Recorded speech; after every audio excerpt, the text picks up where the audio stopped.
The phone rang just as the light began to fade over Charleston Bay.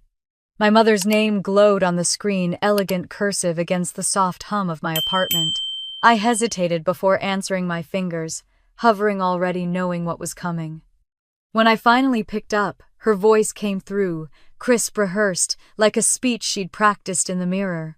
"Sweetheart," she said about the wedding, "it's best if you don't come." I froze. Why, a pause, the sound of her exhale brushing the receiver. "You've been through rough patches lately.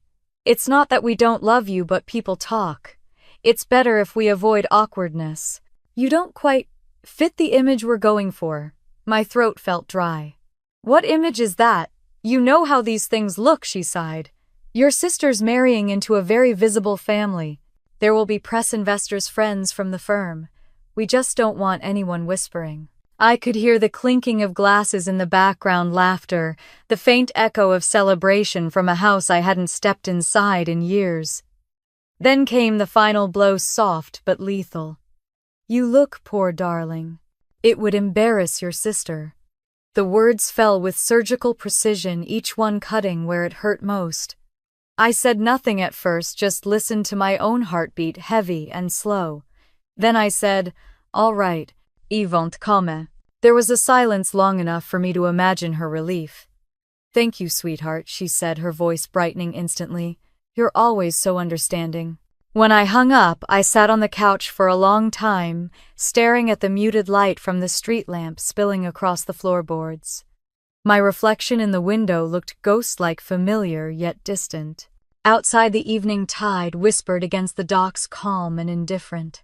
I looked around my apartment, the chipped white paint, the uneven table legs, the small fern I'd kept alive for 3 years.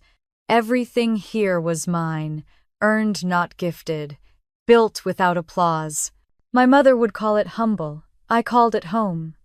Still, her words echoed in the air like perfume that refused to fade. Poor, embarrassing. I pressed my palms against my knees, grounding myself. That tone, half pity, half superiority, had followed me my whole life. It started when I was a child, when she'd introduce us at church potlucks. "This is Madeline, our little star, and this is Elena, our strong one." Strong meant quiet. Strong meant invisible. The phone buzzed again. A group message. Old school friends sending photos of the bridal party, champagne glasses, gold decor, a caption that read number, "Madeline and Ethan forever." My name wasn't anywhere. Someone commented, "Isn't Elena coming?" Another replied, "Not sure, maybe she's busy." Busy being erased, I thought. I tossed the phone aside and went to the window.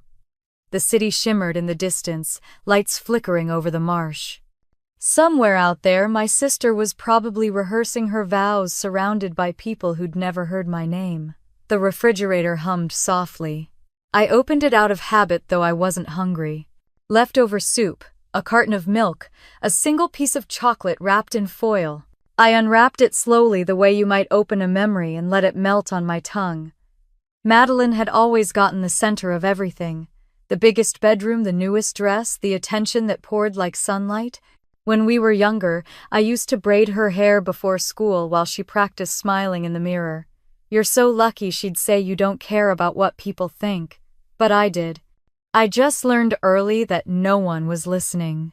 I walked to my small desk by the window and opened my sketchbook.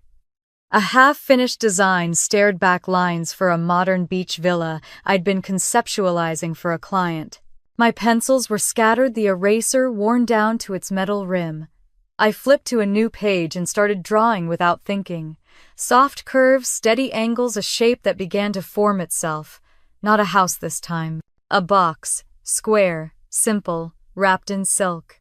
I shaded it gently, imagining the texture smooth, cold, weighty in the hands. A ribbon tied across the top. A note tucked beneath it. The kind of thing that looks delicate but holds power. I could almost see it sitting on a table, surrounded by flowers and champagne flutes waiting to be opened. The idea settled inside me like a quiet spark. I didn't need to argue. I didn't need to defend my worth. I would simply send a reminder, silent, undeniable, impossible to ignore. I leaned back, and looked around the apartment again.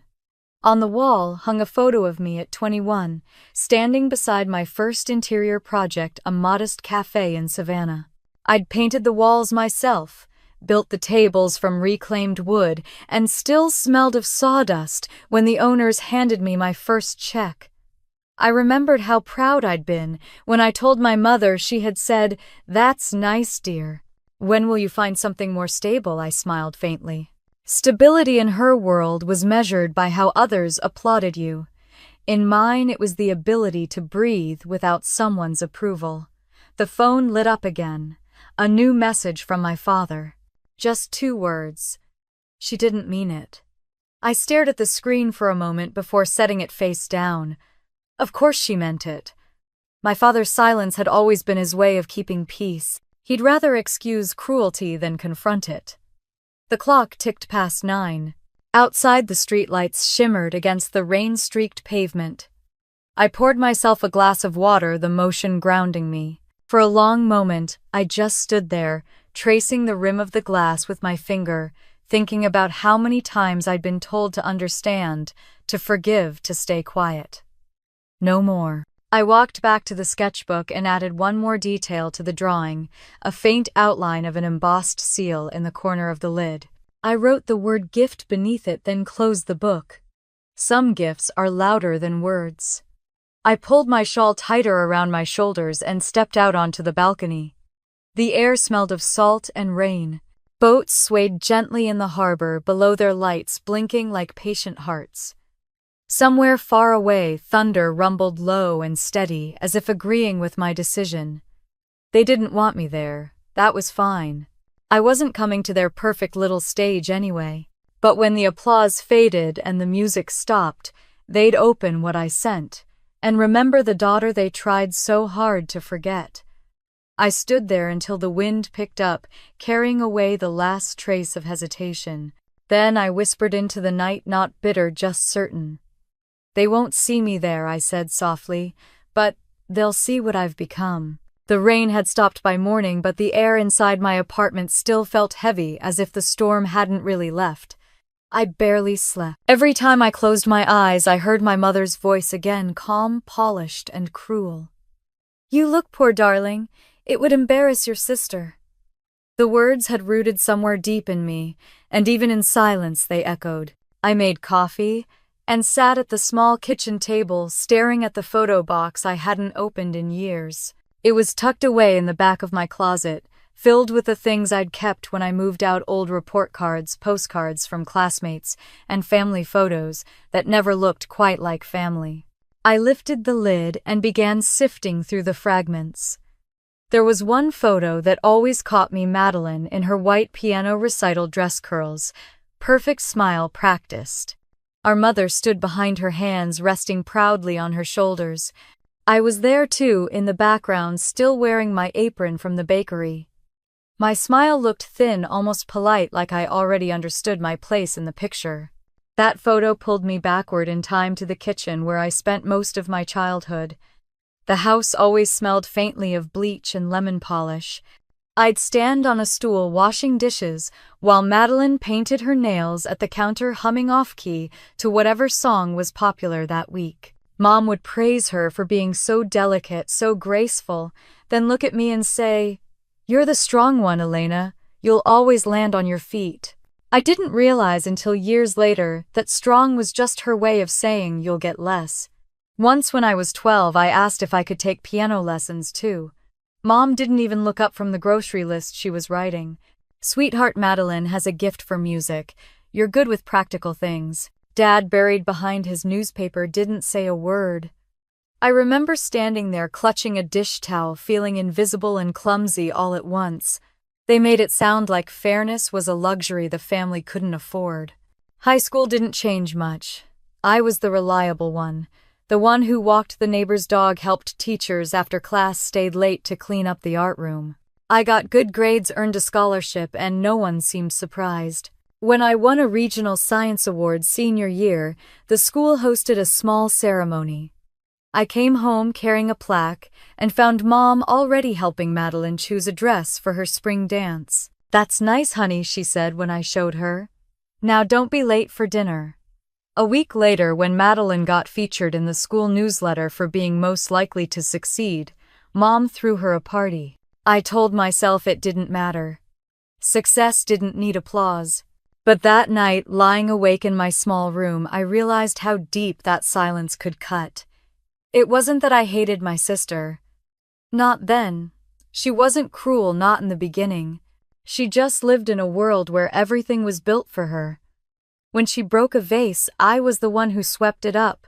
When she forgot her lunch, I gave her mine. When she cried after her first breakup, I held her while Mom whispered, "She's too sensitive, poor thing," as if being sensitive were a virtue. But when I cried, the few times I dared, Mom sighed. "You're tougher than that, Elena. Don't make a scene." When I was 18, I got into the University of Georgia on a partial scholarship. I still remember holding the acceptance letter like it was a key to some secret world. But when I told my parents, they exchanged that look, the one that meant there was something I hadn't considered. "We can't help with moving expenses," Dad said flatly. "Not right now. You know we're paying for Madeline's debutante ball." I laughed, thinking he was joking. He wasn't. I worked 3 part-time jobs that summer to make it happen. When I finally moved into the dorms, Mom told neighbors I had decided to stay home for a bit. She didn't want to explain that her eldest had to scrub floors and stack shelves just to afford a future. I tried to call home the first few weeks. Sometimes no one picked up. When they did, they talked about Madeline, her grades, her prom dress, the scholarship she might get. I'd listen, nodding silently on my end, until the call ended with the same line every time: "We're proud of you too, sweetheart. Stay strong." Now, sitting in my Charleston apartment years later, that phrase made me laugh, quiet and bitter. Strong. The word had become a cage. I walked to the mirror by the entryway and looked at myself the way I used to as a kid, trying to find what was so wrong with me that love couldn't stay. My reflection was calm, older, softer around the eyes. "Strong," I whispered, testing the word like it was foreign. Then I said it again, differently: "Free." Pepper, my rescue mutt, patted over and pressed his head against my leg. I scratched behind his ears, grateful for the simple loyalty of something that never asked for more than kindness. Maybe that's why I loved animals. They didn't pretend. They didn't rank affection. A sudden flash of memory hit me the day I moved out for good. I was 24, working at a downtown design firm, saving every spare dollar. When I told Mom I'd found a small apartment, she arched an eyebrow. "So you're really doing this?" she asked. "You think you can manage alone?" I smiled. "I already have." She didn't come to help me pack. The memory faded as quickly as it came. I looked around my apartment: secondhand furniture, art supplies, stacked neatly, a few indoor plants fighting for light. It wasn't grand, but it was mine. Every inch of it built by my own hands. The phone buzzed on the table, a group message. Ward family chat. My thumb hovered before I opened it. Photos poured in Madeline's bridal shower champagne glasses, raised, everyone beaming in coordinated white. Mom captioned it, "Our beautiful bride glowing with love. No mention of me." I watched the screen until it blurred, then deleted the chat without replying. I turned off my phone and poured more coffee. The bitterness tasted clean, almost grounding. I thought of all the times I'd been told to stay quiet, to play along, to make things easier for everyone else. Maybe that's why silence had become my second language. But something in me had shifted since last night. Silence, I realized, didn't have to mean surrender. It could mean control. I opened my sketchbook and flipped to a blank page. The drawing from the night before, the silk-wrapped box, peeked through from the next sheet. I began sketching again, refining the lines, shaping the bow.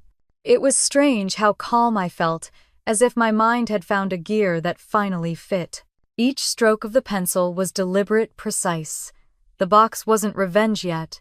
It was a message, a statement, a creation meant to be seen by those who had never really looked at me. The first true piece of art I'd ever make for myself. As the morning light shifted, I whispered aloud, "Strength isn't silence. It's knowing when to speak in a language they'll finally understand." I closed the sketchbook, exhaled slowly, and felt the weight of years lift off my chest. My family's version of love had always come with conditions. This quiet, steady planning was unconditional. It was mine. Pepper barked once as if in agreement. I smiled and said softly, "You and me, buddy. We build from nothing." The clock on the wall ticked gently, marking the moment I stopped being the forgotten daughter. The house I grew up in had been built on appearances and approval. Mine, I decided, would be built on truth. Outside, the clouds began to break, sunlight spilling through the window like a quiet promise. I stood there, eyes half closed, letting the warmth find my face. Somewhere deep inside, I felt it, a pulse small but certain, the start of something that finally belonged to me. The first light of morning crept across the floorboards, thin and golden. I woke without an alarm, the way I always did now. The air smelled of rain and roasted coffee from the cafe below. It was a quiet, easy start, the kind that used to feel foreign to me. I watered the fern on the windowsill, fed Pepper, and opened the curtains to the slow rhythm of Charleston waking up. The docks shimmered in the distance, boats rocking softly. For the first time in years, peace felt like something I could touch. My studio occupied the small second bedroom, a jumble of sketches, paint swatches, and half-empty coffee mugs. The walls were lined with reclaimed wood shelves holding books about architecture, design, and the psychology of space. I liked thinking that what I created had weight, that it could hold people, give them something they didn't even know they needed: safety. At 9, I opened my laptop and reviewed emails. 2 new project inquiries, 1 client payment pending, and 1 rejection. The rejection didn't sting the way it used to. I had learned that failure wasn't a closed door, it was just an old one that didn't fit the frame anymore. I sipped my coffee and went back to sketching. By 10, I was at my downtown studio, a converted attic above a bakery, barely 800 square feet but flooded with sunlight. I'd found the space 2 years ago, back when my old boss at a corporate design firm took credit for my work on a luxury hotel project. I had walked out that same week, taking only my portfolio and a stapler I'd bought myself. For months I lived off oatmeal and coffee, taking any freelance job that came my way. But I never went back. Now the studio smelled like sawdust and fresh paint. On one table sat a set of blueprints for a coastal cottage renovation, a project for a widow named Mrs. Hanley. She wanted her late husband's fishing shack turned into a reading retreat. I'd spent hours designing it down to the smallest detail. When she came to the studio last week, she ran her fingers along the rendering and said, "You make spaces feel safe." I didn't know what to say. No one had ever used that word about me before. Around noon, my mentor Liam Hayes stopped by. He was a retired architect in his 50s with graying hair and kind eyes that always seemed to see through pretense. I met him at a design expo in Savannah the year I started over. He'd stopped in front of my booth, studied my work, and said, "You design like someone who survived something." I remember smiling awkwardly. Maybe survival just looks like clean lines and steady walls. He laughed, offered me a consulting contract, and over time became the closest thing I had to family. He stepped into the studio that day carrying 2 coffees. "You look too serious for this early," he said, handing me one. "Deadlines don't care about moods," I said. He looked around, noticing the sketches scattered across my drafting table. "You've been busy." "I can't stop," I admitted. "The ideas won't let me sleep." He smiled, taking a seat. "That's when you know you're doing it right." We went over plans for a new project, an eco-friendly townhouse design on King Street. But my mind wandered as we talked. Every time Liam mentioned family or legacy, my chest tightened. Legacy was a word my mother used to love, but it meant something very different in her mouth. Liam caught me drifting. "Where's your head, Elena?" I hesitated, then said, "My sister's wedding is next month. It's all over the local papers." His expression softened. "That's the one who told me I shouldn't come because I'd embarrass her." I finished for him. He nodded slowly. "And how are you feeling about that?" "I'm not," I said. "Feeling, I mean." He studied me for a moment. That's not true. You're just channeling it into something else. I looked down at my sketches. Into precision, I said. Into silence that looks like control. He smiled faintly. Then use it. Let your work speak the words they'll never hear. That night after Liam left, I stayed late in the studio. I lit a small lamp, the kind that glowed like candlelight, and pulled out a different set of plans. A personal one I'd been working on for months. A villa near Mount Pleasant overlooking the marshlands. It wasn't commissioned, it was mine. I'd been designing it in secret, an architectural confession in the shape of a home. The lines were clean open, full of air. Large windows to let the light in, a staircase with no railing, just trust and balance. In every inch I'd drawn something I once needed: peace, belonging, dignity. I imagined standing there one day, barefoot on the tile, surrounded by silence that didn't hurt. When Liam first saw the design, he'd asked, "Is this for a client?" I told him. "Not yet." He'd smiled, understanding more than I said. "Then build it when you're ready." Now, as I adjusted the shading on the sketch, I thought about that villa again. I thought about my mother, about Madeline, about the idea of family as something that only looked beautiful from a distance. Maybe the villa wasn't just a dream. Maybe it was the answer to everything they'd tried to deny me. The following morning, my assistant Clara showed me an article on her phone. "You've seen this, right?" she asked, passing it over. It was a glossy magazine cover, Charleston Society Weekly. The headline read, "A Match Made in Heaven, Madeline Ward to Wed Ethan Crane." The photo showed my sister laughing beneath a canopy of white roses, Mom and Dad smiling on either side. The caption below, "Charleston's Wedding of the Year." My stomach turned, but not from jealousy. I'd designed that resort once years ago when I worked under a boss who never credited me. The grand palmetto, every archway, every chandelier mine. I knew every brick in that place. They were celebrating in the house I built. I closed the magazine and slid it back across the desk. "You can throw it out," I told Clara. That evening, I walked home slowly, passing through the narrow cobblestone streets lined with oak trees and hanging moss. The city hummed, quietly alive but never intrusive. By the time I reached my apartment, the tension had settled into something else, something colder, clearer. I poured a glass of wine and stood at the window watching the harbor lights flicker. The reflection in the glass looked steady, composed. I whispered, "You can't be excluded if you never wanted to belong." I opened my sketchbook again and flipped back to the page with the white silk box. It was just a rough concept then, but now the image sharpened in my mind. A gift that would say everything I didn't. A message written not in words but in the language they understood: best presentation, perfection, appearances. I began drawing again, refining the edges of the ribbon, the folds of silk. I wrote next to it, "For those who see only surfaces." The night deepened. The city outside was still, rain threatening in the distance. I placed my pencil down, looked at the villa plans beside the sketch, and realized they belonged to the same story. The home I had built in silence, the box that would carry its truth. Pepper stirred from his bed and came to rest beside my chair. I reached down, brushing his fur, and said quietly, "They taught me to measure worth in things. Maybe it's time I showed them what I built while they were looking away." A storm began somewhere, out at sea, thunder rolling faintly through the window.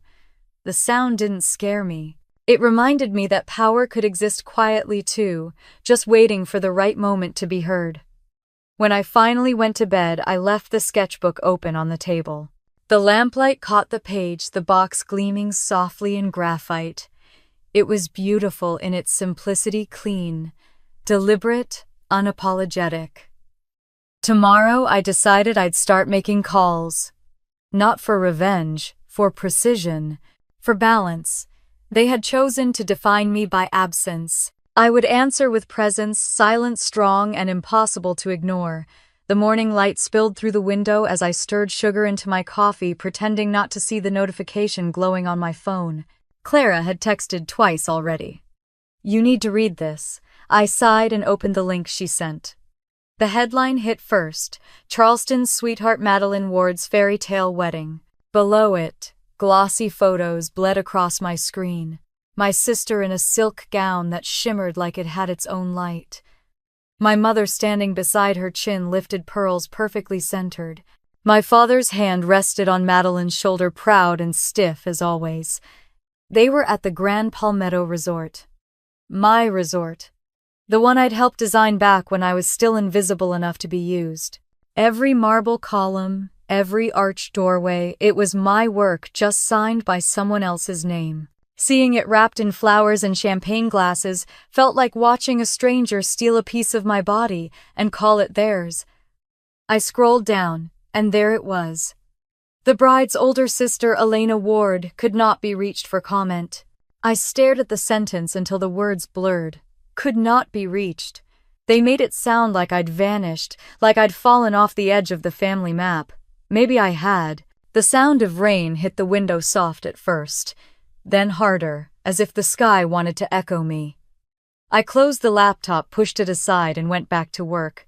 But my pencil kept slipping lines, turning messy. I gave up and leaned back in my chair, closing my eyes. And just like that, I was back in their house 2 years earlier at Madeline's engagement party. The memory came sharp and detailed: the flicker of candles, the smell of rosemary and roasted lamb. My mother had hired a jazz trio to play by the pool, and the whole yard glittered. I'd shown up in a simple blue dress, the only one I owned that didn't look like workwear. As I stepped through the door, Mom handed me a tray of hors d'oeuvres. The caterers are short-staffed, sweetheart. Be a dear and help out. I should have said no. Instead, I took the tray and began passing it around, while guests complimented Madeline's ring, her dress, her future. She floated through the room like a debutante out of a magazine, her laughter light and rehearsed. When someone asked about me, Mom cut in quickly, smiling, that tight public smile of hers. Elena's doing something creative, I think, freelance decorating. A few people nodded politely. Someone murmured, "How nice," in the kind of tone people reserve for hobbies that don't make money. I smiled, kept walking, and pretended my heart wasn't burning. Later, I found my father in his study pouring himself a drink. I stood in the doorway and said, "Did she really need me to serve food at my sister's engagement party?" He didn't look up. It's not about need. It's about keeping peace. You know how your mother gets. So, we just let her, I asked. We let her decide who belongs where. He sipped his scotch. You always make things harder than they need to be, Elena. It wasn't anger I felt. In that moment, it was recognition. That sentence summed up my entire childhood. I was always the disruption, the imbalance, the one who didn't quite fit the family photograph. Now, years later, the same pattern was repeating.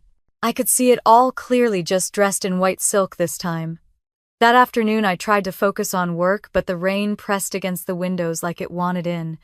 My phone buzzed again, a new post on social media. A photo of the bridal party, all smiles under crystal chandeliers. I scrolled through the comments, my stomach tight. Someone had tagged me beneath the picture, "Hope Elena's coming this time." The poor thing looked so out of place at the engagement party. Laughing emojis followed. I stared until my screen went dark. Then I deleted the app entirely. At 7 that evening, my phone rang. My mother's voice came bright and chirping through the line. "Just checking in, sweetheart. I wanted to make sure you're not planning any surprises at the wedding." "Surprises? You know," she said delicately, "sometimes emotions get the better of people. We just want the day to be perfect." I let the silence stretch until it became uncomfortable. "Don't worry, Mom.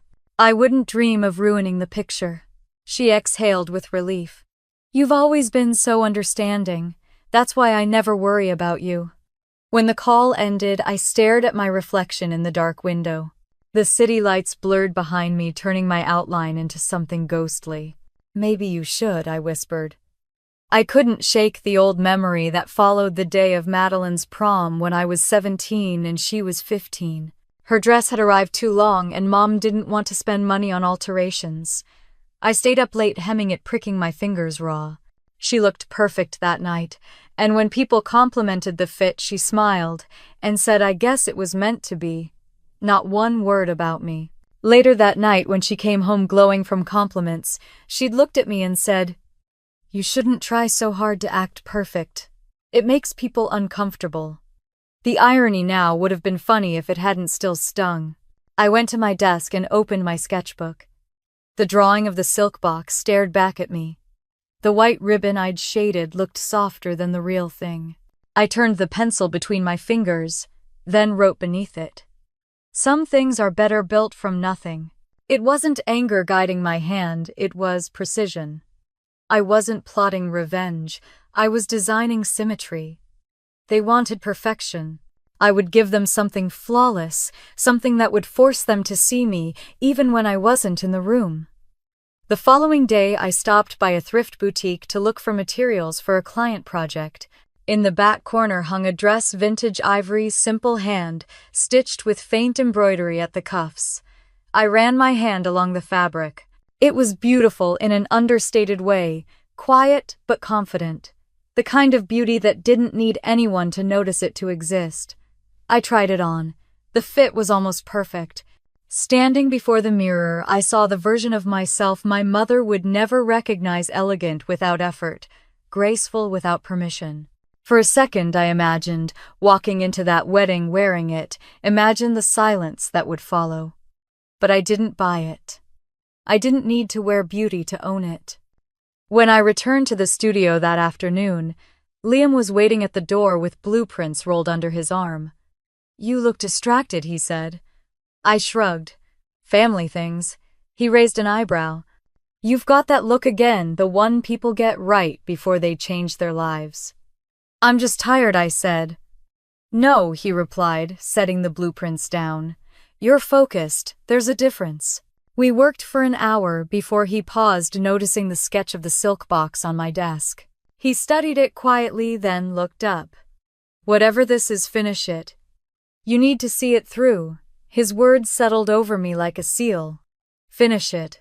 That night, when the city lights flickered across the bay, I sat at my desk and opened my laptop. My lawyer's name, Mr. Green, sat at the top of my contacts list. My fingers hovered over the keyboard for a long moment before I began typing. "Dear Mr. Green, I'd like to discuss transferring the title of my Mount Pleasant property to my sister Madeline Ward. The documentation should arrive no later than Friday morning at the Grand Palmetto Resort. I want it delivered to the bride personally." I read the email twice before pressing send. The click sounded final, deliberate. The room felt still afterward, like the air itself was waiting to exhale. I looked down at Pepper, sleeping soundly beside my chair. "They want perfection," I said softly. "I'll give them exactly that." Outside, the wind picked up, rustling through the palm trees. Somewhere in the distance, church bells rang. It felt like the prelude to something inevitable. Something sharp and clean, that would finally make sense of every quiet humiliation I'd ever endured. I turned off the lamp and stood at the window. The harbor lights glittered across the water like small truths, steady and patient. The world below was calm. For the first time in a long time, so was I. The air inside Mr. Green's office smelled faintly of cedar and fresh ink. The blinds were half drawn, letting in thin bands of morning light that striped across the polished wood desk. He was a quiet man, deliberate in every motion, the kind of lawyer who measured his words like currency. He adjusted his glasses, looked up from the stack of documents, and said, "So you're sure about this?" "Yes." My voice didn't waver. "The villa's title will go to my sister, effective immediately." Mr. Green frowned slightly, as if trying to read between the lines. "It's quite a gift, Miss Ward. I just want to make sure you're aware, once it's signed, it's final. You can't revoke it." I leaned forward, elbows on the cool edge of his desk. "I don't intend to." He studied me for a moment longer, then slid the final form across the desk. The paper was heavy-textured, embossed with the seal of the state. I picked up the pen and signed my name, Elena Margaret Ward. The letters looked calm, controlled, like they belonged to someone who no longer shook. Mr. Green cleared his throat. "Any message to include with the deed?" I smiled faintly. "Just this." I handed him a small ivory card with 4 handwritten words. Some things are better built from nothing. He nodded, his expression unreadable, and pressed the notary seal into the bottom corner of the form. The gold stamp shimmered under the light. When I left his office, the sun outside was blinding. The city was already buzzing, but I walked slowly, as if the ground itself needed to remember the weight of what I'd just done. The villa had been my first real project, my secret masterpiece. 2 years earlier, I'd bought a neglected property in Mount Pleasant, with the little inheritance left to me by my grandmother, the only person in our family who had ever seen me without comparison. She used to say, "Build beauty where others see ruins."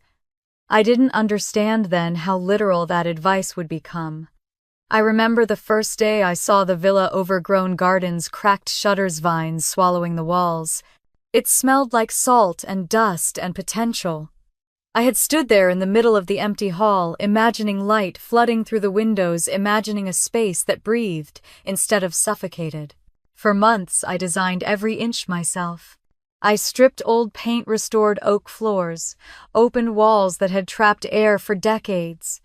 I filled it with soft neutrals and quiet symmetry, a language of calm I was still learning to speak.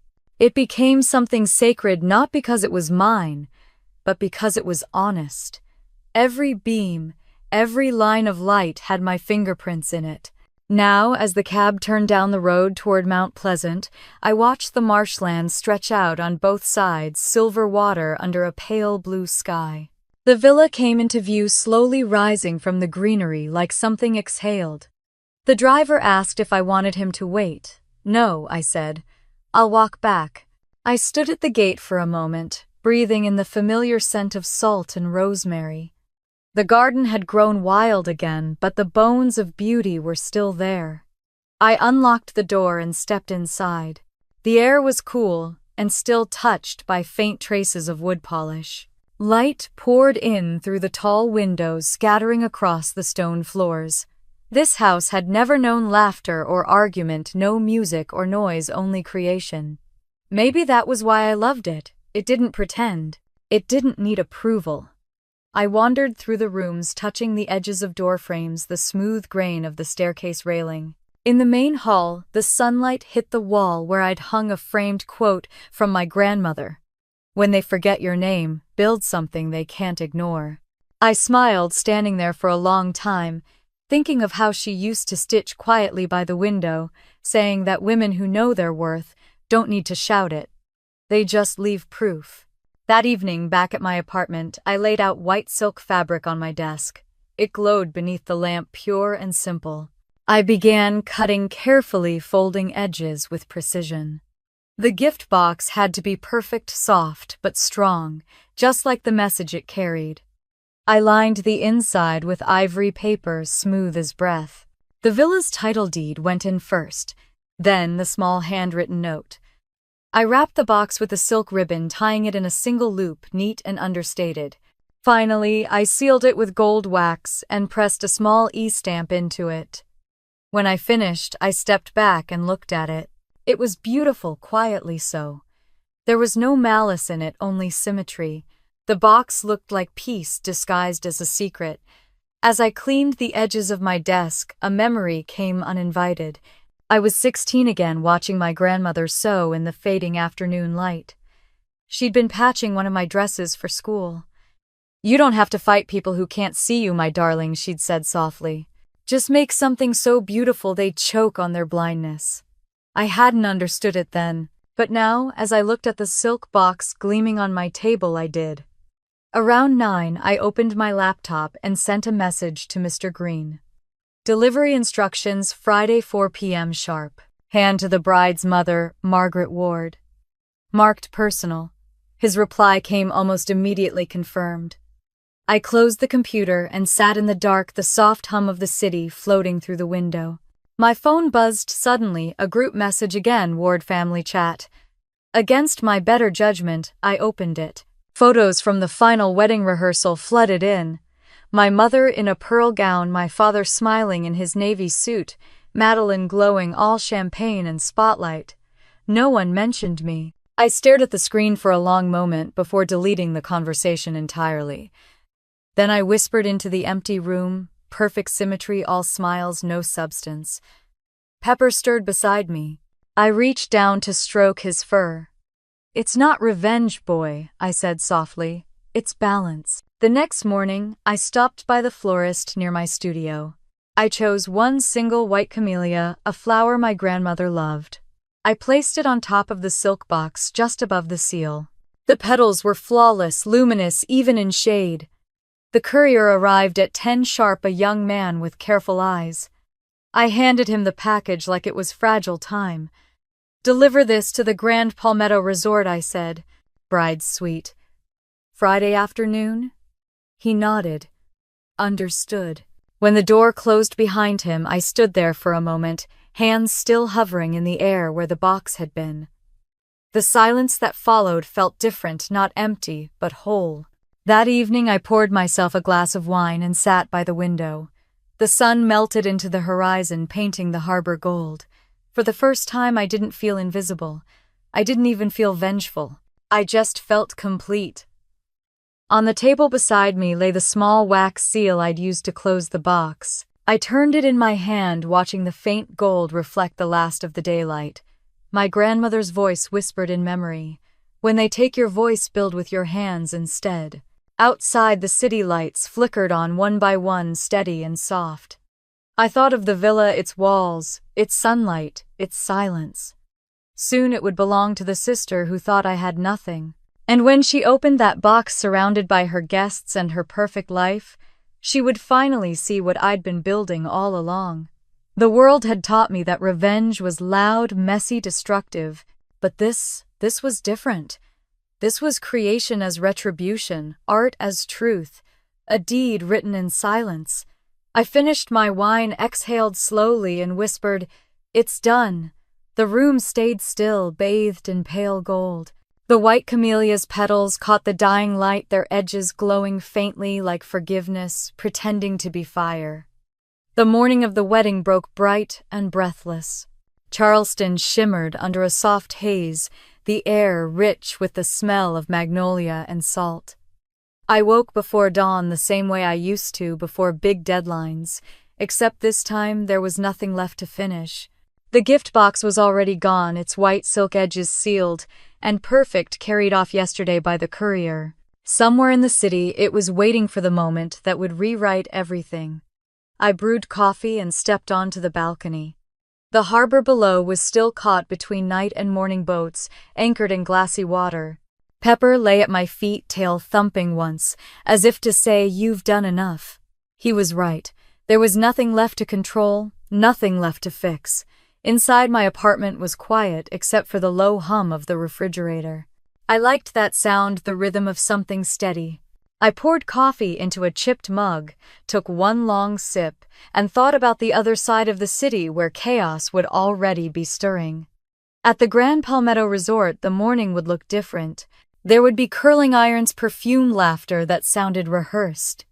My mother would be pacing, directing hairdressers and photographers with that clipped tone she reserved for moments that mattered to her reputation. Madeline would sit in front of a vanity, surrounded by light, her white dress spilling across the carpet like ocean foam. I could picture it all the way people picture storms before they break. Around 9, I called Liam. He answered on the second ring. "Morning, architect of quiet revolutions," he said, his voice warm. "Morning," I replied, smiling faintly. "You sound calm." "I am." He paused. "So today's the day, I said. "What are you doing right now, drinking coffee?" He chuckled softly. "And on their side, hair, makeup, nerves, and denial." "That's symmetry," he said. "Different frequencies, same day." I laughed because it was true. "I'm not going," I said simply. "I didn't think you would," he replied. "But you did show up, Elena. Just differently." After we hung up, I sat on the couch and let the quiet unfold. My mind drifted not backward but inward. Every sound felt sharper, every color brighter. I realized peace has its own kind of adrenaline. By 11, I walked down to the waterfront. The breeze lifted the edges of my shirt, the air warm against my skin. Charleston was alive, tourists, with cameras, couples holding hands, a street musician playing soft jazz under the oak trees. Life kept moving, completely unaware that somewhere across town my family's story was about to tilt. I passed a florist setting out buckets of roses and paused watching her arrange them by color. She glanced up. "Wedding day, huh? Half the city seems to be getting married today." I smiled faintly. "Seems that way." She nodded, trimming stems.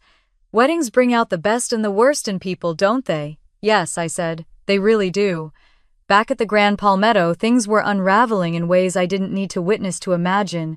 The ballroom had been transformed into a sea of white and gold orchids cascading from tall vases, crystal glasses lined in perfect rows, guests already beginning to arrive in polished cars. In the bridal suite, Madeline stood surrounded by bridesmaids. She was glowing, but not from joy, from pressure.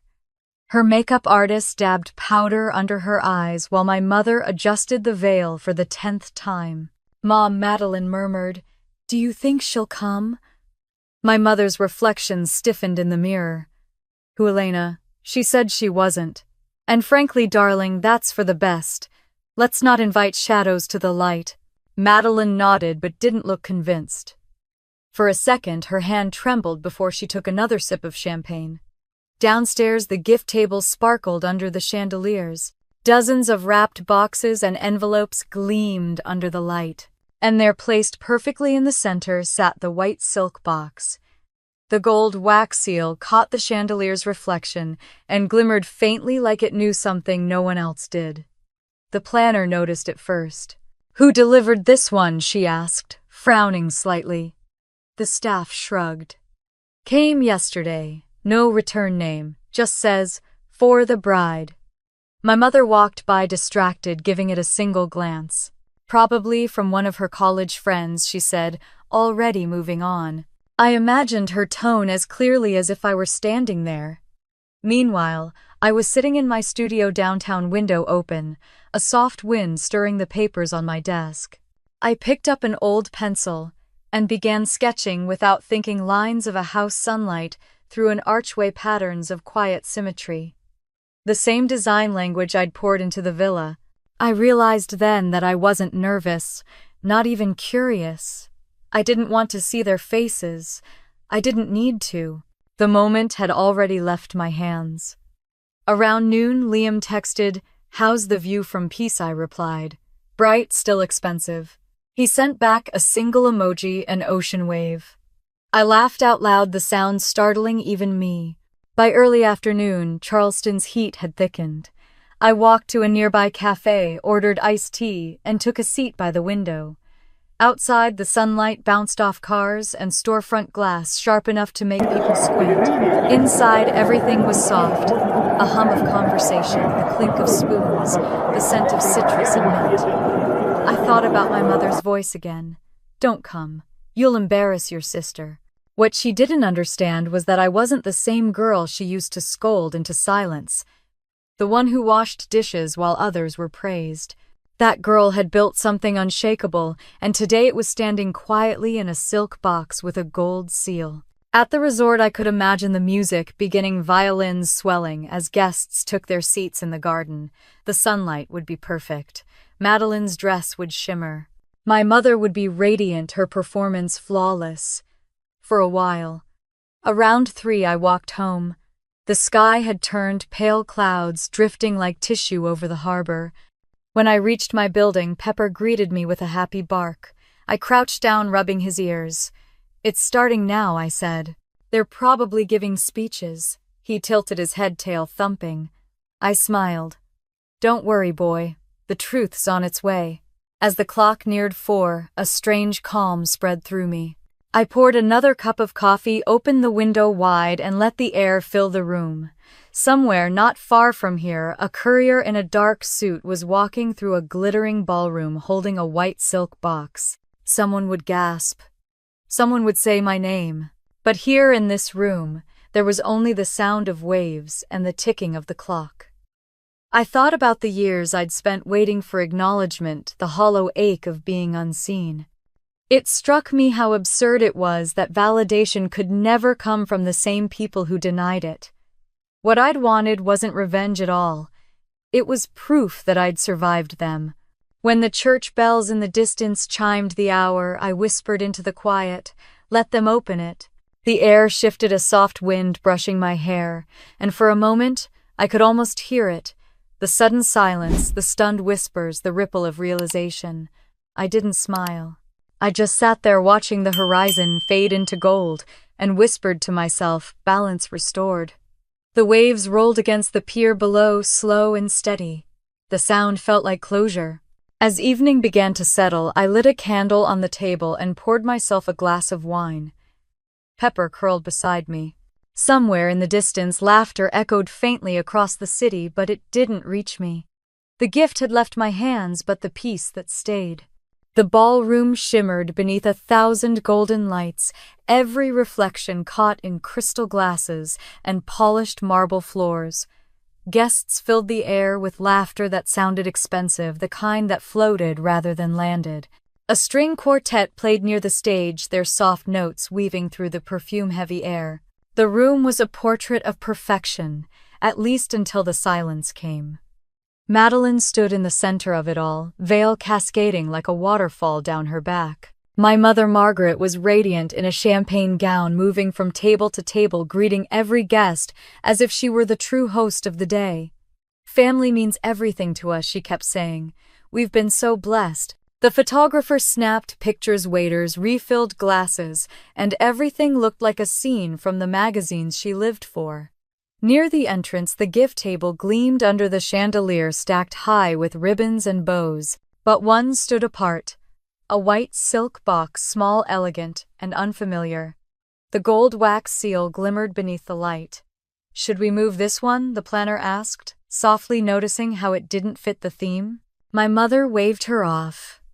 "Leave it. Probably from one of Madeline's art friends. They love to be dramatic." The box stayed where it was still gleaming, waiting. An hour later, dinner was served. Speeches were given full of polite laughter and practiced affection. My father spoke briefly, his voice deep and detached. "To my daughters," he said, raising his glass, "one who brought us pride today, and one who will always be part of us in spirit." The guests clapped, none catching the edge in his words. The evening moved on. Then came my mother's idea, opening gifts in front of everyone. "It'll make such wonderful photos," she declared. The staff began arranging boxes near the stage. Champagne glasses clinked, and a hush of polite curiosity filled the room. Madeline sat beside her new husband, smiling for the cameras, basking in her curated perfection. Her bridesmaids giggled behind her. "Open this one first," one called. Margaret scanned the stack and paused at the white silk box. "This one's unusual," she said. "Let's see what mystery friend sent this." She lifted it carefully, fingers grazing the smooth ribbon. The laughter quieted. The room seemed to lean forward. The quartet's music faded mid-note. Madeline tilted her head, curious. "Who's it from?" My mother smiled tightly. "No card on the outside. Maybe a surprise." Someone whispered, "That's from her sister, isn't it?" The photographer moved closer, camera ready. My mother untied the ribbon, the silk sliding open with a soft whisper. She lifted the lid. Inside was a folder, white leather, embossed in gold. A faint murmur passed through the crowd. She frowned, pulling it out, opening it with a practiced elegance that faltered the instant her eyes hit the first line. "Title deed," she read aloud, her voice thinning. "Residential property, Mount Pleasant, South Carolina." She stopped blinking, her face draining of color. "Owner?" she swallowed. "Owner Madeline Ward." For a heartbeat, no one moved. Then the whispers began spreading like cracks through glass. "What is that? Did she just say a deed, Mount Pleasant? Wait, that's a villa." Madeline leaned forward, eyes wide. "What are you talking about?" She snatched the folder from her mother's hands and scanned the page. Her breath caught when she saw the embossed stamp and legal seal. The crowd murmured louder, now confusion turning to fascination. Someone whispered, "Isn't that the house from the architecture article, the one built by?" The planner tried to regain control. "Perhaps it's just symbolic, a decorative." But then my mother found the small ivory card at the bottom of the box. Her hands shook as she read it aloud, though her voice barely carried. Some things are better built from nothing. The words hung there, delicate but heavy. Madeline's husband glanced between the two women, uncertain whether to comfort or stay still. The crowd had gone completely quiet. Even the waiters had stopped moving. My mother tried to smile, lips trembling. While she said too brightly how thoughtful, her voice cracked. So unexpected. Madeline's cheeks flushed pink. She's mocking us, she whispered, eyes darting to the guests. She's making fun of me. No, my father said quietly. She's reminding you. Madeline turned on him, desperate.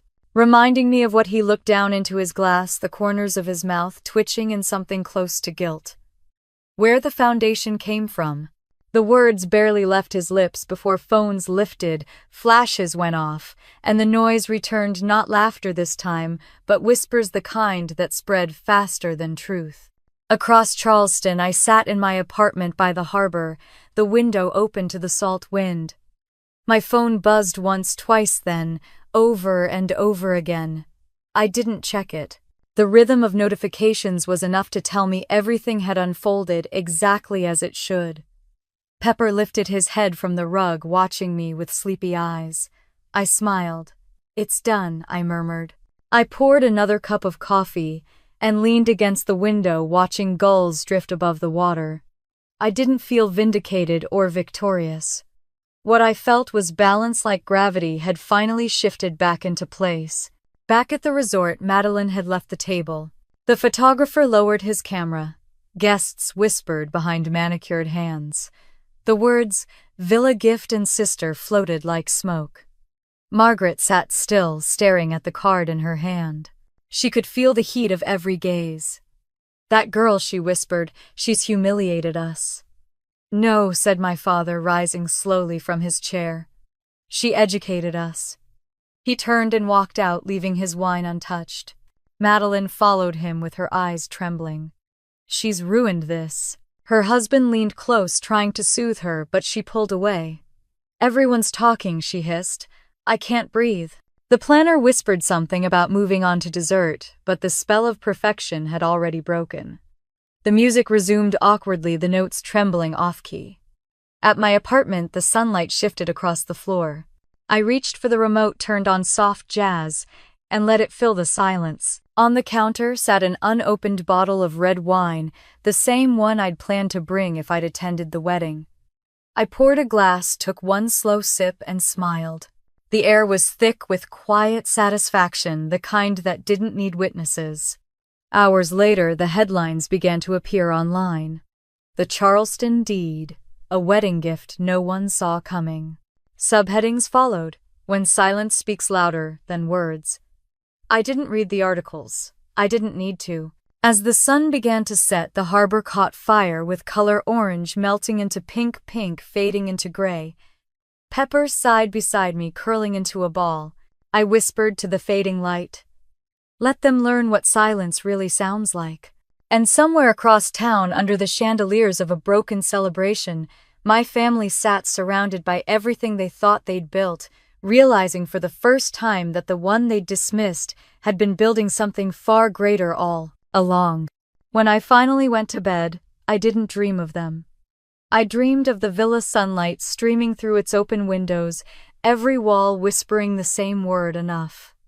The morning after the wedding, Charleston woke to headlines. Every newspaper, every gossip site, every social feed carried the same photo. My mother frozen, mid-smile, the white silk box open before her, and Madeline staring at the villa deed like it was a ghost. Beneath the image, the caption read, "The Charleston Deed, a sister's gift that stopped the party cold." By 8 a.m., I'd already silenced my phone. Calls from unknown numbers, interview requests, messages from people I hadn't heard from in years, all blinking at once. I set the phone face down on the counter and poured coffee. The world could talk. I didn't owe it my voice. Outside, the harbor was calm, the water smooth as glass. Pepper stretched and yawned beside me, his collar jingling softly. I watched the sunlight reach across the floorboards, gold and clean. Everything in me felt still, like a clock that had finally wound down after years of running too hard. At the resort, the stillness had shattered. Madeline's perfect world was unraveling. Her PR agent sent a statement to the press that only made things worse. "We appreciate everyone's kind interest in our family's private matters." The comments underneath were merciless. She told her sister not to come because she looked poor. And that sister gave her a house. Karma has a real estate license now. She didn't raise a glass, she raised the bar. Every post, every meme turned the story into a parable. I hadn't said a word yet, somehow I was speaking louder than I ever had. By mid-morning, Liam called. "You've seen the coverage, I've seen enough. You're trending." I laughed quietly. That's a sentence I never wanted to hear. "Don't worry. It's not scandal, it's admiration. You've become the quiet revolution everyone wishes they had the courage for." "I'm not a revolution," I said. "I just stopped pretending." He paused. "Sometimes that's all it takes." I thanked him for calling and hung up. Outside my window, the city was alive, but I stayed still. I didn't feel triumphant. I felt free. Across town, my mother sat at her dining table, surrounded by half-drunk champagne bottles and untouched floral arrangements. The morning light was unkind to her. Her phone kept buzzing, friends, socialites, reporters, but she couldn't bring herself to answer. When my father came downstairs, she looked up at him, eyes bloodshot. "She humiliated us." He didn't sit. She told the truth. Margaret's voice cracked. "You're defending her, I'm acknowledging her," he said simply. "Something we should have done a long time ago." She opened her mouth to argue but stopped. He'd already turned away. Madeline, meanwhile, was in her apartment, the blinds drawn, her phone vibrating relentlessly on the coffee table. She had tried to film a statement, voice trembling as she said, "Family is complicated, but love always wins." Within minutes, the comments tore it apart. Love didn't win, silence did. She should apologize, not perform. She got a house and still can't be humble. Madeline threw her phone across the room. It hit the wall, cracked the screen, and fell to the floor. Her new husband, Ethan, watched from the kitchen, his jaw tight.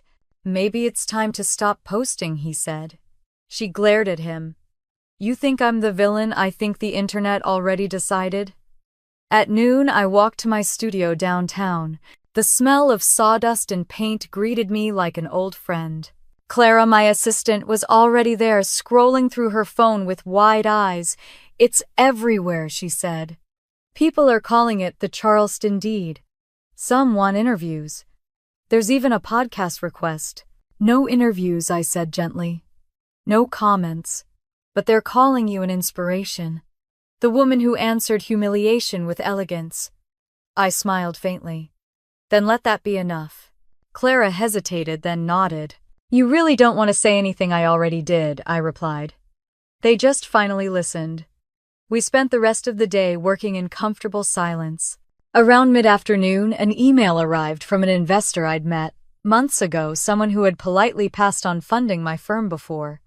"Miss Ward, if you're open to a second conversation, I think the timing might finally be right." I stared at the screen for a long moment before replying simply, "Yes." Meanwhile, social media had crowned me a symbol of poetic justice. Articles with headlines like "The Architecture of Dignity" and "When Silence Becomes Power" spread faster than I could delete them. I didn't share them, didn't even bookmark them. The villa had already done what I needed. It built truth where silence used to live. By evening, the sky turned lavender over the harbor. I took Pepper for a walk, the city glowing in the fading light. As we passed a small cafe, I overheard two women talking on the patio. "You read about that sister," one said. "The one who sent the house deed?" "Oh yes," the other replied. "I'd have done the same thing. Except I don't think I'd have done it that gracefully." I kept walking, a quiet smile on my lips. Back at home, I cooked a simple dinner, grilled vegetables, a glass of wine. My phone buzzed again, this time with a message from a number I didn't recognize. "You don't know me, but I saw what you did." My mother treats me like your mother treated you. Watching you gave me courage. Thank you. I stared at the message, emotion stirring quietly beneath the calm. I typed back, "You don't need permission to live freely." Then I set the phone aside. At the same time, my mother sat in her dark kitchen clutching a glass of wine she hadn't touched. Her reflection in the window looked unfamiliar. For the first time, she wasn't sure who she was if no one was watching. Madeline's reflection looked the same in her bathroom mirror. She wiped at the remnants of her mascara, her diamond earrings catching the faint light. On the counter sat the villa deed, the paper she couldn't stop reading. It said her name, but every word screamed mine. She whispered to her reflection, "You win." But the mirror didn't answer. That night I opened the balcony doors and let the breeze fill the apartment. Pepper curled up at my feet. The moon hung low over the water, soft and forgiving. I thought about all the years I'd tried to earn love by being useful, obedient, silent. It felt like another lifetime. I picked up my sketchbook and flipped to a blank page. Instead of drawing, I wrote 3 words in the center, "Pieces louder." Outside, fireworks erupted somewhere downtown, a wedding maybe, or just people celebrating, for reasons that had nothing to do with me. I smiled at the sound. The headlines would fade. The memes would stop. My sister's scandal would become someone else's story. But what I had built, what I'd proven, would stay. Before bed, I checked my messages one last time. A new email had arrived, subject line simple, "Thank you for your silence." It was unsigned. I didn't need to know who sent it. Some truths didn't require names. I turned off the lamp and looked out at the moonlit harbor. The water glowed silver, calm, and infinite. For the first time in my life, I didn't feel like I was waiting for anything. I was already there, whole, unshaken, and finally seen, even without saying a word. By the time the headlines began to fade, the world had already decided who I was. The sister of grace, the architect of silence, the woman who gifted a mansion as revenge. The names were flattering, but they didn't belong to me. They belonged to a version of me the world could understand, tidy, poetic, complete. The truth was quieter. I wasn't chasing headlines, I was building peace. Weeks passed. Charleston moved on to its next story. Yet the whispers lingered in the corners of the city's brunch tables and charity galas. People said I'd taught my family a lesson. They said karma had good taste. They said silence had style. Maybe they were right. Maybe they were just bored. I stopped checking the news after the 3rd week. The articles blurred into repetition.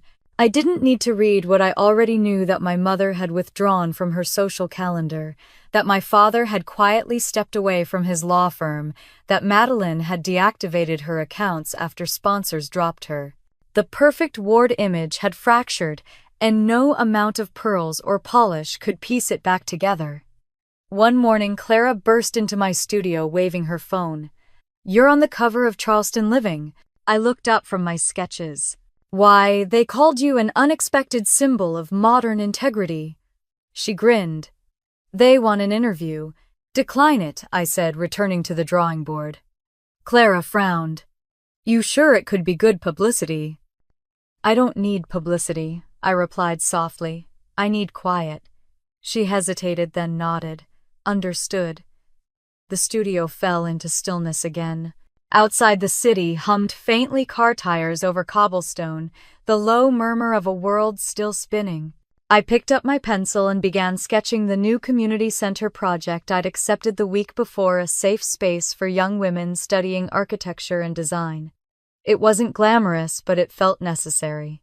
Every wall I drew was a small correction to something that had once been wrong.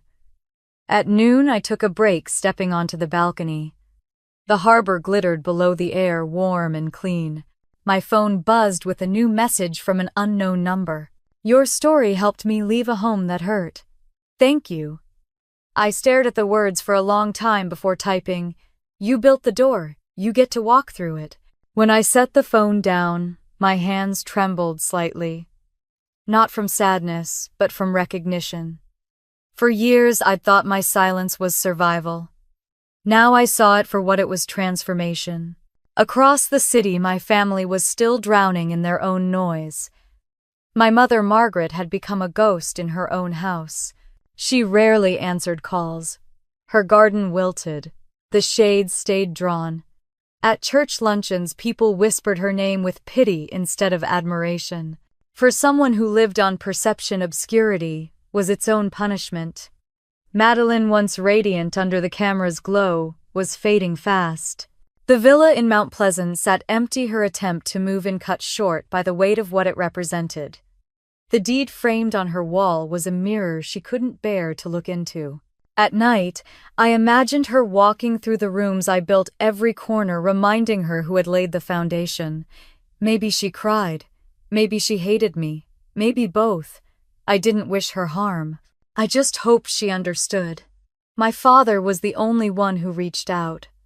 A week after the story died down, a letter arrived at my studio. No return address, just my name, written in his narrow, careful handwriting. Inside was a single sheet of paper. You were right to build something separate. I should have done the same. Take care of yourself, Elena. No apology, no signature, just truth, late but real. I folded the paper neatly and slipped it into my desk drawer. It didn't sting. It didn't heal. It simply existed. That afternoon, I met Liam for coffee at a small cafe near the university.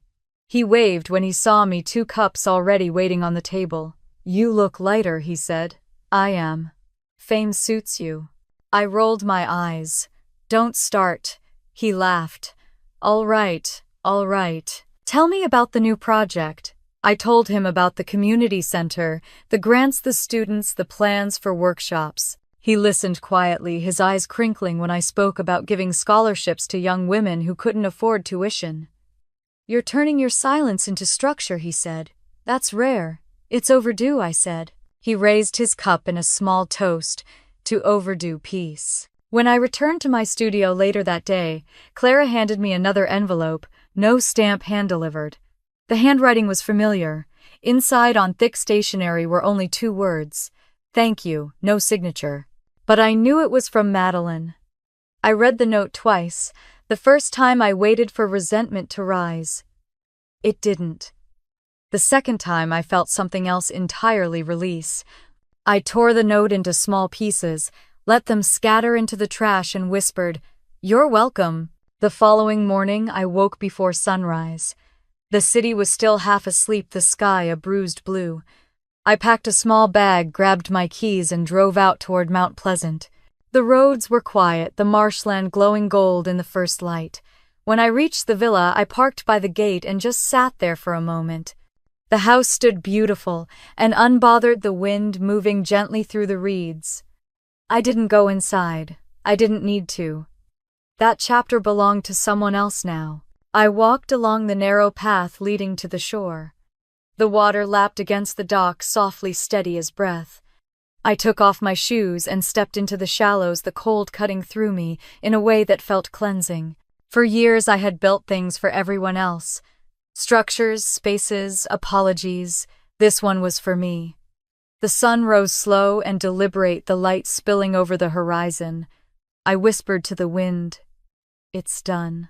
Back in the city, the studio was already filling with morning light when I returned. Clara had left fresh blueprints on my desk. A note sat on top: the city council approved funding. Congratulations. I smiled, tracing my finger along the edge of the plans. Each line, each dimension, felt like another small rebellion against the past. By noon, I was meeting with a group of young interns, 3 women in their 20s, bright-eyed and nervous. They spoke about their dreams of designing something, lasting, something meaningful. One of them, a shy girl named Hope, looked at me and said, "You're the reason I applied. I saw what you did for yourself, I mean." I didn't know silence could look like strength.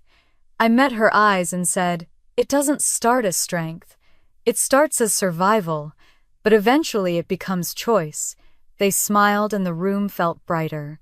Later that evening, as the sun lowered itself over the harbor, I sat on my balcony with a glass of wine.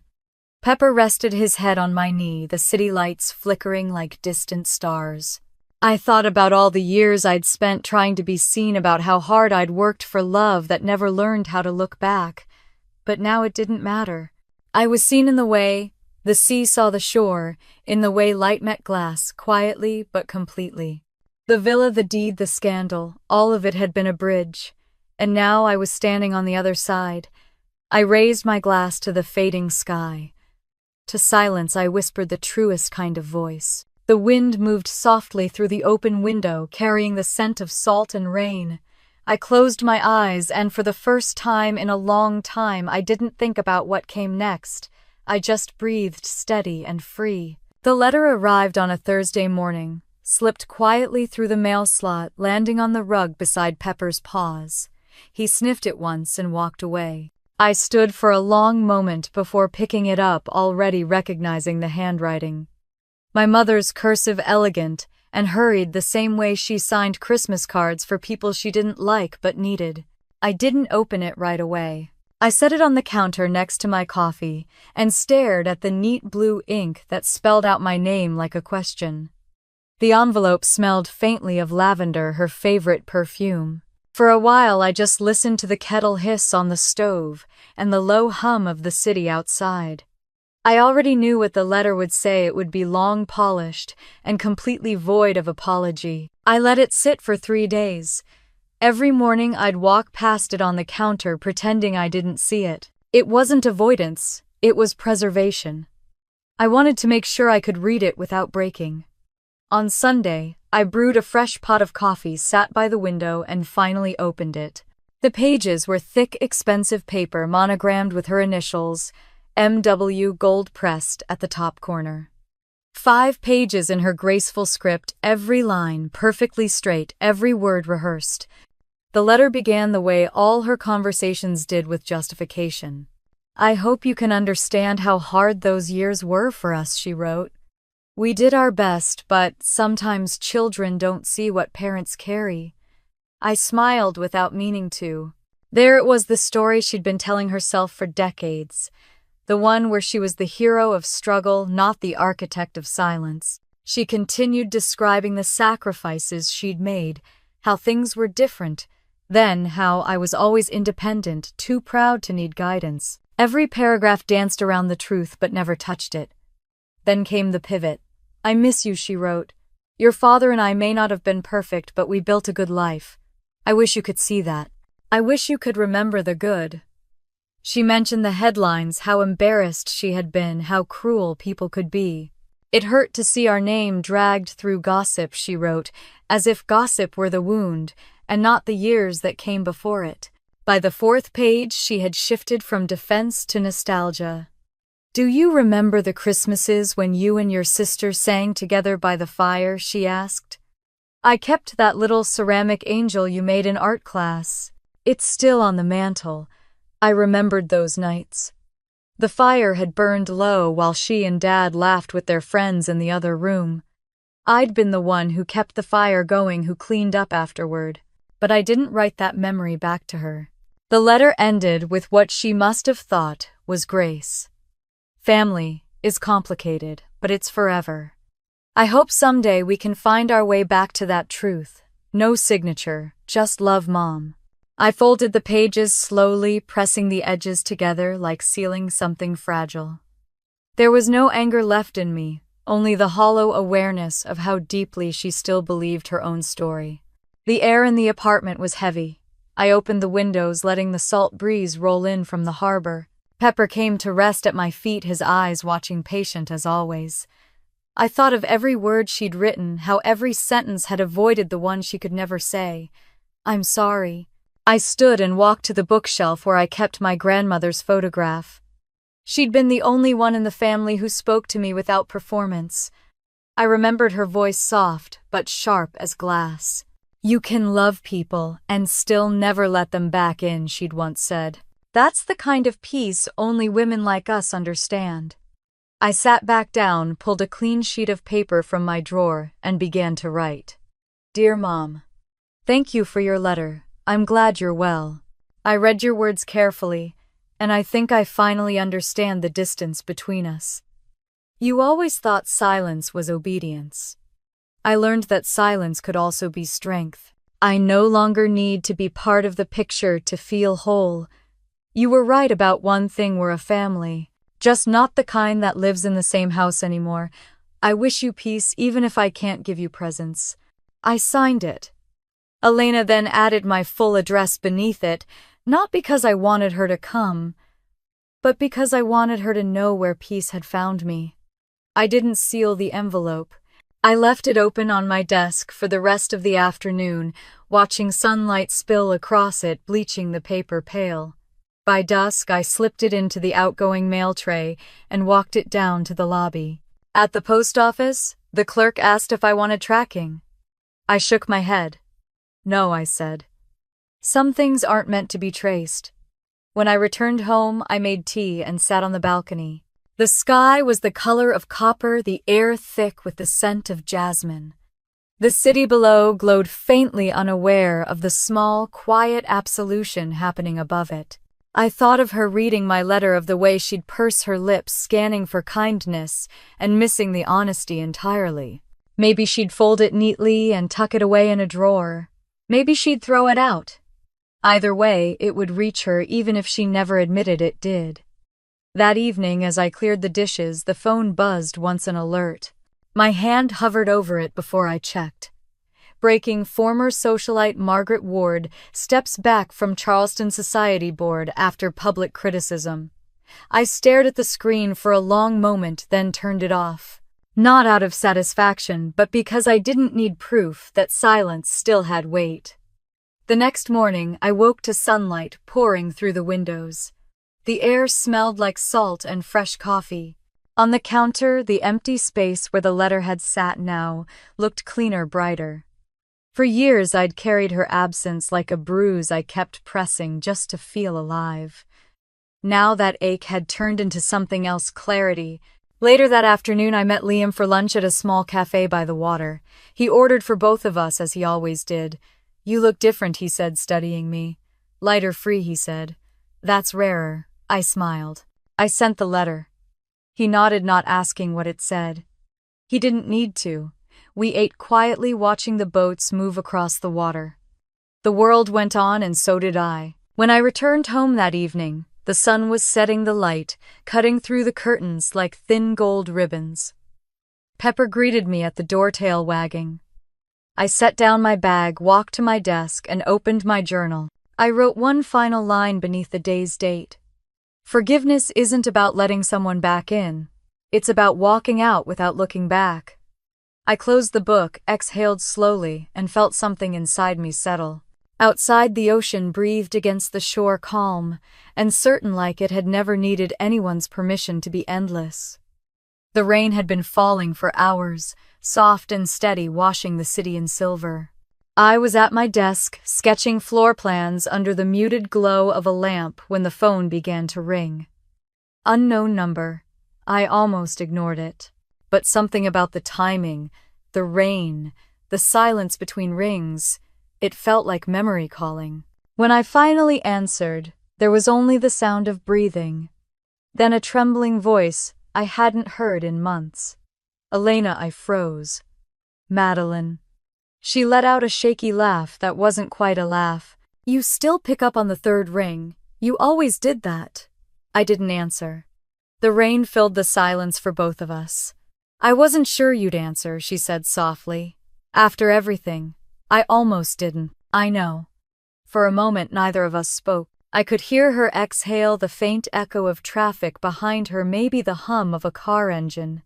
She sounded smaller than I remembered, her voice stripped of its usual brightness. "I'm not calling to fight," she said. I don't know who else to talk to. The part of me that used to rush to her, that used to fix and soothe and explain, stirred and then went still. "What's wrong?" I asked finally. "It's all gone," she said. "Everything. The brand deals, the clients, the money Dad promised to help us with. Ethan moved out last week." I listened, quiet, watching the rain race down the window. "They've stopped answering my calls," she went on, voice breaking. "Mom, Dad. They said I made my bed." You know how she talks when she's angry, smooth like glass cutting. She always did. Madeline inhaled, then exhaled slowly. I can't sleep. I keep replaying that night. The wedding, the box, the looks on everyone's faces. I closed my eyes. You wanted the world to see perfection. It did. Just not the kind you meant. Her voice cracked. Are you happy now? It wasn't said with venom, more like exhaustion. I turned my pencil slowly between my fingers. I didn't do it to be happy, Madeline. I did it to stop apologizing for breathing. She was quiet for a long moment. Then, almost a whisper.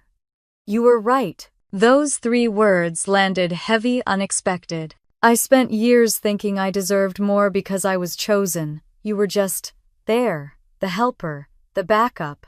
I thought that's what Mom's love meant, that one of us had to shine and one had to hold the light.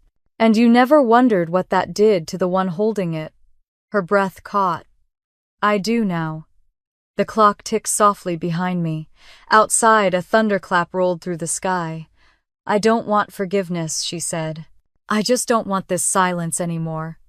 The irony almost made me smile. Silence is the only thing that kept me alive, Maddie. I used to think you liked being quiet. No, I learned to be quiet because it was the only way to survive being unseen. Her voice wavered. I didn't mean to erase you, but you did. She started to cry quietly, the way proud people do when they realize pride can't protect them anymore. I wish I could take it back, she whispered. The words, the way I made you feel small. That night at the door, I remember, I said softly. You told me I looked poor, she gasped, shame breaking through the line. I didn't. You did. And I believed you. Silence again. This time it wasn't heavy. It was honest. When she spoke again, her tone was fragile. I still have the deed. I couldn't sell it. Every time I walk past it, I think, maybe it's not a gift. Maybe it's a reminder. It's both, I said. A house can hold what words can't. Would you come see it? She asked hesitantly. Just once. Maybe we could. No, I interrupted gently. That place belongs to your story now. I've already written mine. I could hear her crying again. Not loud but deep, the kind of crying that empties someone. You really don't hate me, I admitted. For a long time. But hate is just another way of holding on. I'm tired of carrying things that hurt. Then what do you feel? Nothing, I said. And that's peace. She went quiet and I could hear her trying to steady her breathing. You always sound so calm, she murmured. How did you learn that? By realizing no one was coming to save me, I said. And then saving myself anyway. Another pause. Then quietly, I'm sorry. The words trembled through the speaker, uncertain and real. I closed my eyes. I know. Does that mean you forgive me? It means I heard you. Outside, the rain slowed to a drizzle. The world felt washed clean. I don't know what happens now, she said finally. Maybe nothing, I answered. Maybe that's okay. She gave a shaky laugh. Mom would hate that answer. She hated anything she couldn't control. I used to think she was strong. She wasn't. She was scared. We all were. Her voice softened. You're not scared anymore, are you? No, I said, not even a little. We talked for a while longer about small things, the weather, her plans, my new projects. It was the strangest conversation we'd ever had, ordinary and human.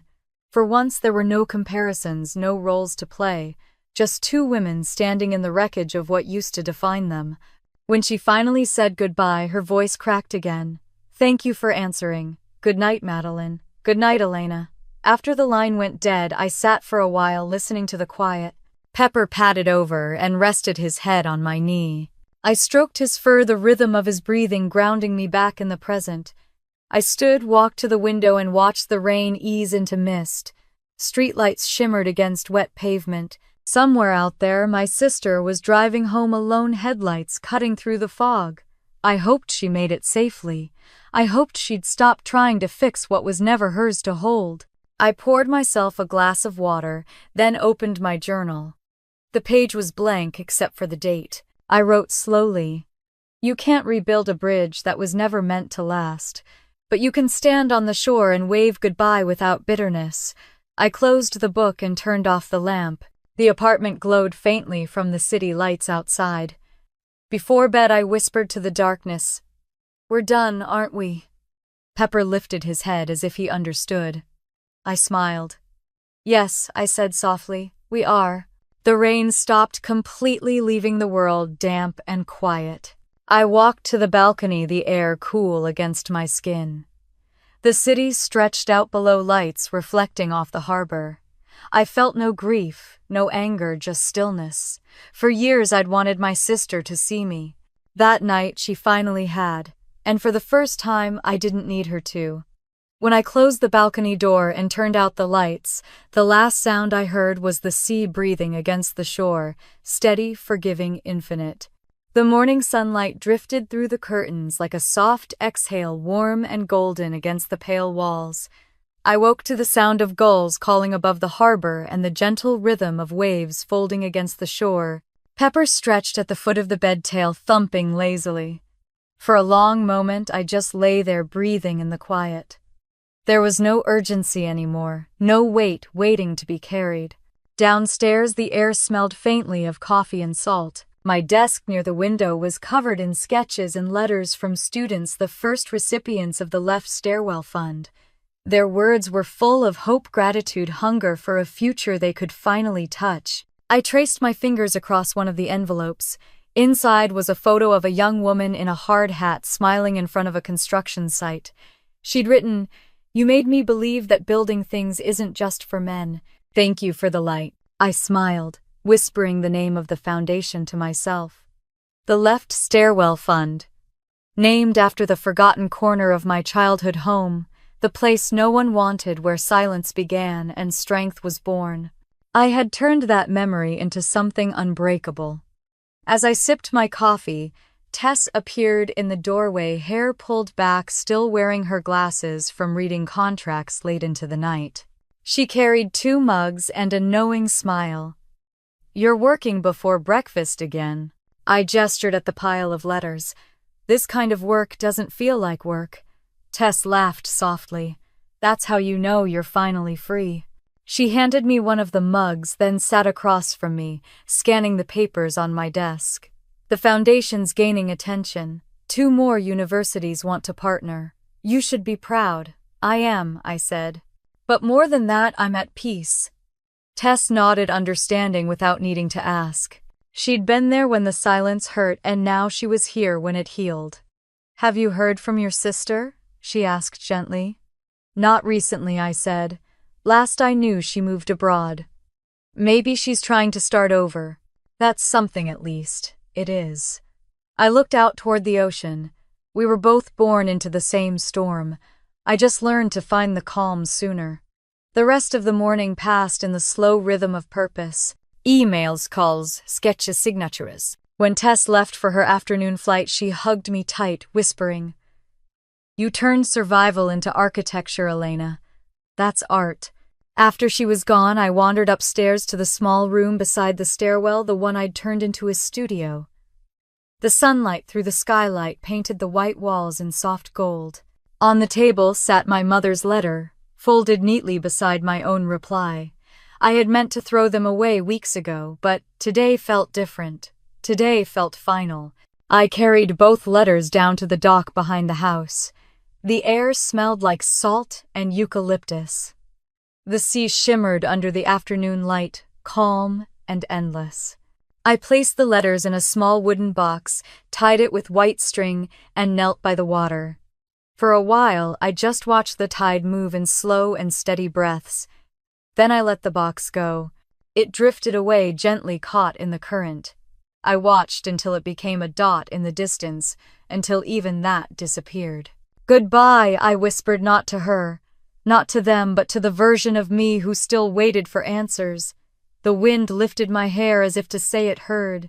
When I went back inside, the house felt lighter, as though it had exhaled with me. On my desk was a stack of blank paper and my laptop open to a new document. The cursor blinked like a heartbeat. I began to type. The title came easily, this time Blueprints for Quiet Women. The first line followed right after. They told us silence was weakness. We learned it was architecture. I smiled. I wasn't writing a manifesto. I was writing a mirror for anyone who had ever been dismissed, erased, or told to be smaller. A story for the ones who built worlds in whispers.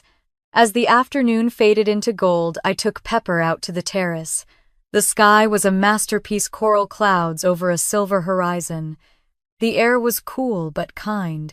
I poured 2 glasses of wine, one for me and one for the memory of everyone I'd once tried to please. For what it's worth, I said, softly raising my glass toward the sea.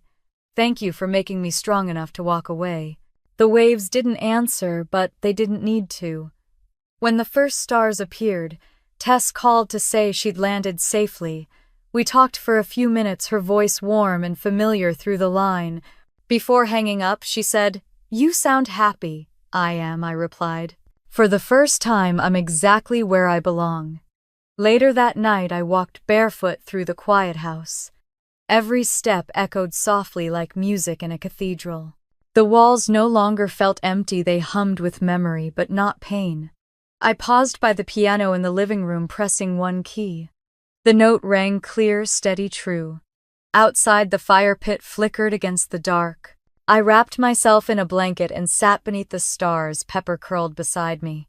The ocean whispered below, timeless and sure. I thought about how far I'd come, not in distance, but in heart. How years of being unseen had taught me to see myself. How rejection had built the very foundation I stood on now. If someone had told me back then that one day I'd find peace in solitude, I would have laughed. But peace, I learned, isn't found. It's built brick by quiet brick until the world you create no longer needs anyone's permission to stand. The waves kept rolling, soft and eternal. I closed my eyes, letting their rhythm match my breath. Maybe you've been there too, unseen, unheard, carrying love that never returned. Maybe you've built walls not to hide behind, but to keep your light steady while the storm passed. If you have, tell me. Would you forgive, or would you let silence tell your story for you? If you saw even a piece of yourself in mine, leave a comment. I'd love to hear how you rebuilt after they tried to break you. And if my story gave you even a moment of peace tonight, stay with me. Subscribe, share your voice, because sometimes the quietest stories carry the furthest. The firelight dimmed, and I looked out at the horizon. The sea shimmered gold and silver under the moon. The room to the left of the stairs, I whispered, was never small. It just needed a window. The tide breathed in, the stars watched. And somewhere between silence and salt, I finally felt home.